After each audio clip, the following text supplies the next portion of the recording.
Hello everyone, Grimm here, and today I am going to be narrating several Wendigo encounters. If you like today's video, please remember to like and subscribe, it really helps the channel out. Let's begin, shall we?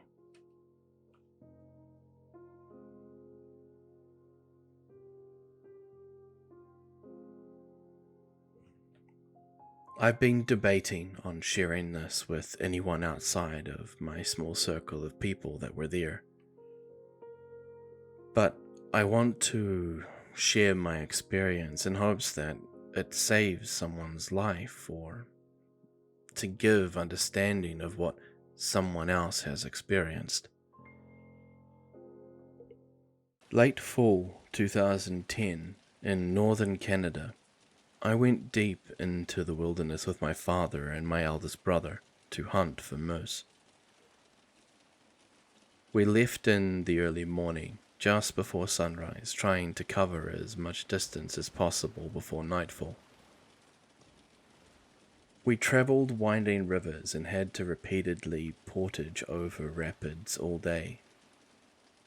We decided to set up camp just over half the way to our destination. My father figured that we'd make the rest of the journey tomorrow. Well, when everyone bedded down for the night, I decided to go grab some firewood and relieve myself down by the bank of the river, just out of reach of the light from the campfire. Out from the tree line, about 15 yards away, I could hear rustling in the bushes. I watched the area where I had heard the noise and focused on that spot. I felt kind of funny, dizzy, lightheaded, and I could smell this putrid stink like old milk or rotten food. Then I saw the tree start to morph and move ever so slightly and began to take the shape of a head and slight facial features. My eyes began to adjust to the darkness, and along the tree line I could hear this voice coming from there. I recognized it. The voice sounded like one of my relatives who had recently passed. The face took shape of my relative. "Hello," they said. "I've missed you. Come see me." I smiled and stepped forward a bit, but stopped to analyze the situation. My relative's face stopped smiling and became emotionless. The skin began to turn pale and peel away. Chunks of flesh from their cheeks began to fall away, and I felt shock and fear overwhelm my body. I couldn't make sense of it all, so I started to back away and make my way up to camp. I didn't realize at the time that I had been walking towards the voice and I was further away from the firelight. The voice became angry and began shouting at me, "Come here." So I turned and ran away, but as I looked back one more time, I saw the most disgusting thing I had ever seen. It was rotting flesh on gnawed bone, caved-in eyes, and hollow chest cavity. This humanoid creature was tall and super thin. I ran as fast as I could, trying to yell for help, but the fear had made my voice quiet and raspy. I ran along the riverbank and I could hear the heavy breaths and stomping feet from this thing right behind me. I made it onto the top of the riverbank, but it grabbed a hold of my legs as I jumped up. I grabbed and tore the grass, trying to lift myself, and yelled as loud as I could. Then finally my voice came back and I yelled that someone has my leg. My brother woke up and ran over to where I was. He pulled me and took me over to the fire. I was terrified, trying to explain what I saw, that it looked like my relative, but not. I was trying to convince them that I wasn't seeing things, but my brother nodded his head and said, "I saw it too. I know." That solidified it. He acknowledged that it was real. We stayed up all night after that, rifles loaded and close by. We packed up when the sun came up and went back home. We haven't shared that story with anyone out of fear of being labeled crazy or liars. I have had nightmares and couldn't sleep for months afterwards. I would see things, dark figures looking into my window, or hear whispers when I was walking home at night. Eventually, I was seeing this dark figure daily. I went to medicine men, shaman for help, but I've learned that the ceremonies only relieve it for a short period, only temporary.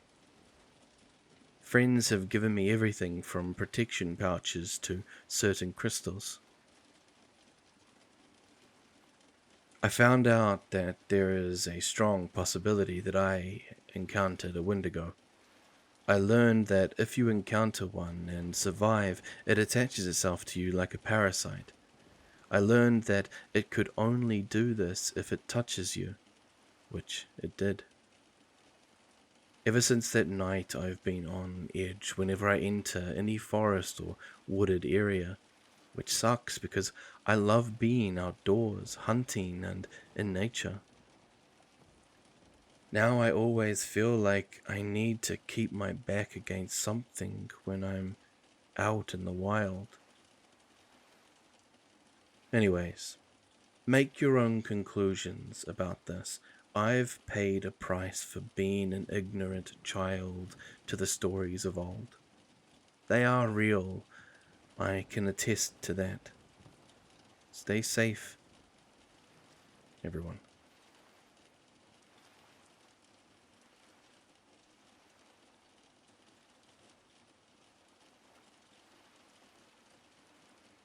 A user on r/paranormal suggested I post this here in case someone else knows what this is. So, here you are. When I was in my first year of college, I lived with my mum by ourselves. My dad had passed the year before and we moved out of the house shortly after. I was glad because I had suffered a lot of paranormal trauma growing up and was glad to get out. One night, I was driving home on Highway 111 north after youth group, and I saw something that still bewilders me. It was lightly raining that night. Mist crawled across the road from the cow fields on either side. The lights from the few gas stations nearby were reflected in the wet asphalt. I was driving about 3 car lengths behind a dark minivan with nobody else in sight on the road. All of the sudden, I saw the van swerve to miss something in the middle of the road. I was going too fast, and the road was too slick to miss it. All of the sudden, I saw, framed in my headlights and silhouetted in the glowing red brake lights of the van speeding away, a tall, muscular man with the upper shoulders and head of a buck. It was like a minotaur, but a deer head instead of a bull and glowing red eyes. I clinched and braced for impact and then passed right through the figure. It was like it dissolved right into the mist. I am used to swerving to miss deer at night, but I should have nailed this thing on the driver's side. Nothing. I was too afraid to look in the rearview mirror as I gassed it and sped home. I was only a couple miles away, which was both comforting and terrifying at the same time. I raced in the door and locked it behind me. I told my mum, who laughed it off but was concerned at my pale, clammy complexion. I only later found in research a being described like what I had saw, the Wendigo, a Native American legend that was terrifying to me as a child, but I had never heard it described like this. I had never heard of any creature like this until that night on a dark highway 111 that I will never forget.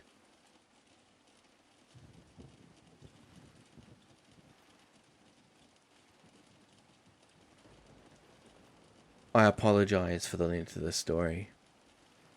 It's the most terrifying thing that I have ever experienced. This happened 4 years ago when my partner and I were still sort of fresh in the relationship. My sister had recommended me a snorkeling trip for a fun thing to do with them. It was this quarry surrounded by a camping ground that is filled with water, and its water is known for being crystal clear and its diving.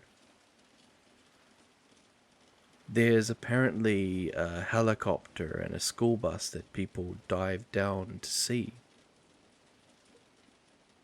My partner and I decided to go camping for the night. While we were checking in, we separately both got a bad feeling about the place, but had kept it to ourselves until after we had left. So at first, it was a really good time. We snorkeled in the shallowish area of the quarry, and although the depth of the water was a bit uncanny, I still enjoyed myself. The water was 65 feet deep, so once you had swum out of the shallow area, it immediately dropped off and was pitch black. This is actually where I realized that I am terrified of water. Besides the dark, deep water while you were swimming, there is something very scary about the lake that is peacefully still. I assume because it is a quarry, the water doesn't have a current. My partner and I were winding down our night and we're back at our campsite. We are camping in a grassy patch down a hill from the road. Our tent is pitched in a wooded area that our campsite is extended to, and just across the green is a campsite that looks well lived in, but our neighbors appeared to be out. We're making hot dogs over the fire when our neighbors get back. It's nighttime now, and they immediately go to sleep.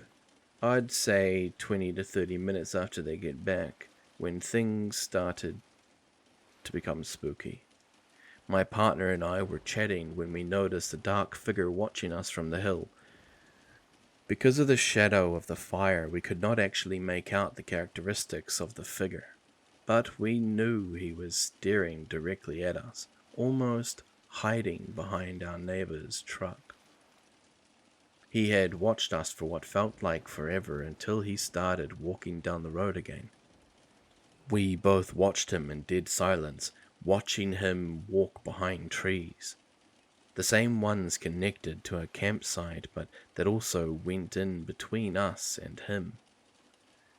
I anticipated each time I'd see him walk forward, out from behind a tree. It was a good 4 or 5 he came out from. It wasn't until after this I noticed he had stopped walking, or he was behind the tree still. I was totally freaked out. Where did he go? I watched my partner looking at what happened and thinking the same thing, but they had shrugged it off, and I naively did too. We actually ended up forgetting about it and went to the quarry late night. It was beautiful seeing the stars reflected against the water, but the deep, now all black water was terrifying to say the least. We walked back to our campsite, lay down in our tent and smoked a joint. I soon began to feel uneasy, which I was trying to ignore, telling myself it was just because I was high. After some silence between us, my partner says to me, "Do you feel like we're being watched?" I said, "Why would you say that?" Half joking, but fully serious, that I was scared. My partner wanted to get out from the tent, so we were standing by my car, and I got this stupid idea that being in the middle of the field that's in the middle of the campground is the safest place for us. My logic being, if someone was going to come up, at least we'd be able to see them. So, we were in the middle of this field when we see the similar looking shadow figure from earlier staring at us. He must have been about 20 yards away. We both notice him while walking, and he's walking in the same direction as us. We change directions, and so does he. We tell one another if we change again and he does, that we have to book it to the car. When we change, he follows, and of course we book it to the car. I watched him from my seat as he slowly walked back into the darkness while still staring in our direction. My partner at this point says to me that we need to get out of here, and I agree, but then mention our camping gear outside. We quickly and quietly get our things, trying not to freak one another out. The weirdest part of the story, in my opinion, is the next part. My headlights weren't working, and there was this weird fog over my windshield that didn't go away no matter what I did. We had to drive out of the woods with only low beams on and a strange fog over the window. I could barely see what I was doing, but we managed to get out of there. Furthermore, weirdly enough, the fog went away as soon as we got to the gas station. We got home around 1 at night. I told my father the story the next day. He said he's glad we got out of there, or else we could have been murdered. 2 people have died at this camping ground while snorkeling, which I found out later, after I had gotten back. My partner and I think it's probably the person trying to kill us, or maybe, and more terrifyingly, a Wendigo. We've kind of settled down and thought the Wendigo is the most likely because of what happened and how it was so unexplainable to us. Anyway, thanks for reading.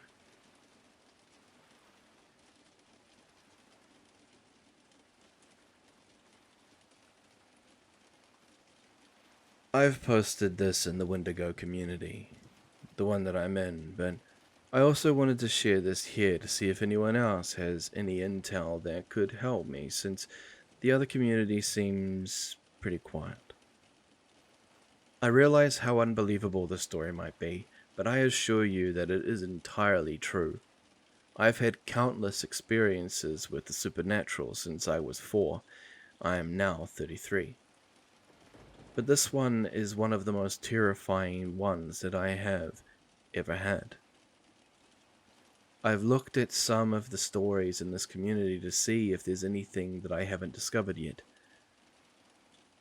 So I thought that I would share my encounter. There might be someone who has some extra information that could help. Please don't comment if you don't believe me, or if you don't believe in the supernatural. I've seen skeptics plastering their 2 cents on some posts. I'm looking for legitimate information. My questions are at the end of this, so thanks in advance. I had an experience with a Wendigo this fall in early October in northern Minnesota in a state forest, very close to, if not on, a reservation. I've always heard that speaking to them can draw them to you, but I hadn't thought of or listened to any Wendigo stories any time close to my encounter. I was staying with some very dear friends, I'll call them M and C, and they have a camper in their yard by the lake for guests to sleep in. I had walked down to the camper from the house with my dog, Ebony, around midnight, and found that I needed to set some things up, primarily the heater. By the time I was done getting everything in order, it was approximately 1:30. I never thought to lock the door because really I figured it's in the middle of the woods, so there's really nothing to worry about. I was wrong. I had closed the curtains, thank God, and I was having trouble falling asleep because my anxiety was going mad. M and C's dogs were barking outside, and their geese wouldn't stop honking. Ebony, who usually sleeps under the covers, was sitting on my lap while I laid on my side. I could feel her turning over her head back and forth like she was trying to track something outside. I tried tucking her under the blankets to calm her down, but she kept returning to her perch on my hip. I have no idea how long I lay there. I would say at least 40 minutes when all of a sudden I heard M's voice outside the camper. "Anyone in there? Hmm?" And what sounded like claws dragged down the side of the camper. I almost called back to her when I realized, 1, she and C were both fast asleep by now, and 2, M knew I was there. She wouldn't ask if anybody was. Suddenly I noticed everything had gone absolutely silent outside. The dogs and the birds had stopped carrying on. The gist of the wind had even stopped. It was the kind of silence you hear about in horror stories, how the woods go mute when something evil is in the area. Then another thought hit me. Ebony would be losing her crap and barking at the door if it had been anything human. She was frozen on my hip, dead quiet, shaking. I didn't dare move, but I was really starting to have to pee. And I remembered that I hadn't locked the door. I have no idea how long I lay there, debating whether I should get up and use the bathroom and lock the door, but it felt like an eternity. In reality, I guessed it was maybe 10 to 15 minutes. I thought it may have been a skinwalker at first, but remembered they don't mimic the voices of your loved ones to lure you into the woods. Wendigo do.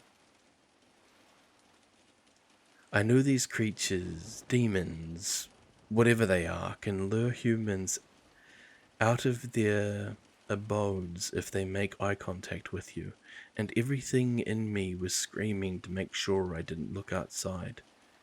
I made doubtably sure I didn't look through any cracks in the curtains as I walked softly to the front of the camper and very slowly turned the lock, praying and holding my breath.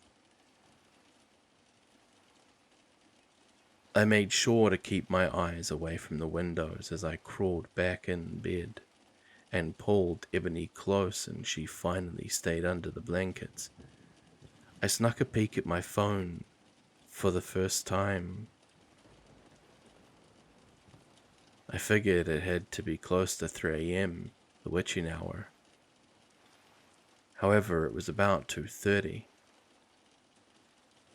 As soon as I lay down, the wind kicked back up, and M's basset hounds erupted into howls as they came running down to the camper and a little way into the trees. And all the geese started making their noise again. I heard the baskets come back to the camper, barking a few more times before they lay down outside the door to protect me. I didn't get out of bed again that night. I told M and C what had happened the next morning. I think I was hoping M would say she had come down to check on me and Ebony, but she confirmed what I already knew. They had gone to bed as soon as I had left the house. I said a prayer over their house, the camper, and all of us the following night, and I had an uneventful night. Thank God. I also spoke with another guy who's familiar with the supernatural to see if he knew any more about the Wendigo. I am not sure how accurate the information he gave me was, or if it's reliable at all, but when I asked him why Ebony hadn't made a peep, I had assumed it was because she was absolutely petrified. He said a Wendigo can control animals to keep them from alerting their owners about its presence. He also told me, 1. They can't enter houses that aren't made of wood directly from the forest they're hunting in. Tents and campers included because they consist of man-made materials. 2. A lock is useless. They can unlock it and open a door, so they can try to lure you outside. And 3. They typically stay in the woods, but they will come out into a smaller town and never into a city. I had never heard of anything of what he had told me before, so again, I cannot speak for accuracy, but I also haven't researched the claims either. He also advised me never go outside to pee at night if I ever go camping, and to bring a bucket or something to use to make sure that I always close the tent flaps and curtains before falling asleep. He said if the flaps are open so you can see outside, the Wendigo can make eye contact with you and draw you out. After leaving M&C's to go to my father's house for a few days, I had the distinct feeling of being watched when I took Ebony outside after dark. My father lives 3 hours away from M&C, but his house is in the country. I told myself it was only fear from the experience and what I know about the Wendigo triggering an overactive imagination. I never heard anything, and I watched Ebony's behavior very closely. She didn't act like she had in the camper. I am moving back to that area from Canada, and this experience has been weighing heavy on my mind. I've been trying to find information about warding them off, or if they have a home hunting range like cougars do, or if they move on from a region. My prayers did work the second night, so I figured I can pray over the property. I also have holy water that I can use since Wendigo is an evil spirit that possesses people or physically manifests. Frustratingly, a major of what comes up in searches is utter garbage, like Wikipedia. Does anyone know if a Wendigo stays in the area? Are my concerns about coming back when I get moved into my cabin warranted, or am I worrying excessively? Do you have any tips for warding them off? Thanks again for the information that you could offer.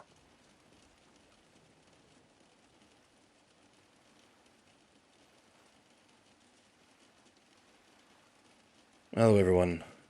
Thank you very much for making it to the end of this video. I do hope you've enjoyed listening to these terrifying Wendigo encounters. And today, we're going to do something a little bit different for our word. In the comment section, leave the word Wendigo. You can use it as just a word to let me know you got there, or come up with a funny sentence. I think it'll be quite interesting to see what you'll come up with. For those who are just joining for the first time, do the things that normally help out small channels like myself. Like, subscribe, and leave a comment. Let's try to get that traction going. I'm not going to drag this out. I hope you all have an amazing night or day, wherever you are. And be safe, wherever you are. And as always, I am Grimm, and I'm, well, signing off.